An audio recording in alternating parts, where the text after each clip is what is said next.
محرم الحرام میں سیکورٹی انتظامات کا جائزہ لینے اور مختلف امام بارگاہوں کے متولیان کرام سے مسائل جاننے کے لیے رات گئے D S P head quarter Syed Asghar Ali Shah نے مختلف امام بارگاہوں کا دورہ کیا۔ دورے کے دوران انہوں نے مختلف چیکنگ پوائنٹس پر پولیس جوانوں سے ملاقات کی اور سیکورٹی کا جائزہ لیا۔ سیکورٹی کے حوالے سے تفصیل بتاتے ہوئے D S P head quarter کا کہنا تھا کہ ہر زون کو جو ہے ایک ایس پی رینک کا پولیس افسر کمانڈ کر رہا ہے،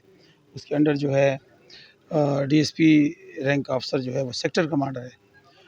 جو ہمارا کینٹ کا سیکٹر ہے جس میں چار سید منور شاہ، تھلہ نمبر 2 ڈیوالا اور تھلہ نمبر 1 اسرانہ،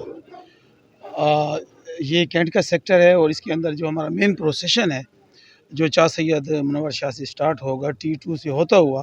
پھر T1 اور T3 کے سارے جلوس اس کے اندر شامل ہوں گے۔ ہمارا مین پروسیشن ہے، اس کی جتنی روٹ پروٹیکشن ہے، روف ٹاپس ہیں،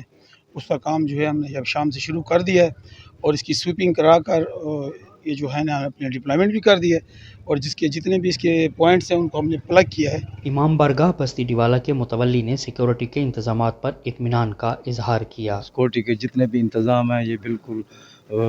بہترین ہیں اور ہم ان سے بہت زیادہ مطمئن ہیں اور امید کرتے ہیں کہ کل کا دن بھی انشاءاللہ ہمارا اسی طرح بھی پورا گزر جائے گا۔ 10 محرم الحرام کے مرکزی جلوسوں کو فول پروف سیکورٹی فراہم کرنے کے لیے بم ڈسپوزل اسکواڈ جلوسوں کے مقرر کردہ راستوں کی سویپنگ کر کے کلیئر کر رہا ہے۔